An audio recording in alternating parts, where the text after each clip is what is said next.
günler Birleşen Ştatlaryň prezidenti Donald Trump bilen bagly habarlarda halkara media we medeniýet serişçilerine impeachment sözü ýergiderli gaýtalanýar. Impeachment sözü türkmen diliniň düşündürüşli sözlügünde ýok. Eýsem impeachment näme? Birleşen Ştatlaryň konstitusiýasyna laýyklykda ýurdun prezidentine anamsyzlyk bildirilip bilinýär. Hem de muňa laýyklykda esasly deliller esasynda hem de değişli prosesiň dolu berjaý edilmegi bilen ol wezipeden çetleşdirilip bilinýär. Birleşen Ştatlaryň konstitusiýasynyň 2-nji maddasynyň 4-nji bölüminde şeýle diýilýär.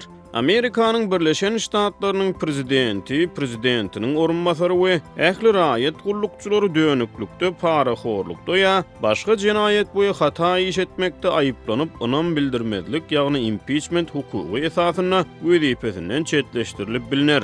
Konstitusiýanyň 2-nji maddasynyň 2-nji bölüminiň 5-nji bendinde şeýle diýilýär. Wekiller öz başlygyny we beýleki wezipelerde boljak işgärlerini saýlar we impeachment ýagny onam bildirmezlik wagtyna aýratyn ygtyýarlygy diňe özi eýe bolar. Şol maddanyň 3-nji bölüminiň 6-njy bendinde şeýle diýilýär. Onam bildirmezlikleriň impeachmentleriň ählisini amala aşyrmak wagtyna ýeketäk ygtyýarlylyk diňe senata berilendir. Şu maksat bilen mejlis geçirilerine senatorlar kasam edýärler ýa da baraly suratda wada berýärler. Amerikanyň Birleşen Ştatlarynyň prezidentiniň işini garalanyna mejlise ýokary kaziýetiň başlygy ýol başlyk etmelidir we mejlise gatnaşýan agzalaryň 3-den 2 böleginiň razylygy bolmadan hiç kimi günäli diýip ikrar edip bolmaz.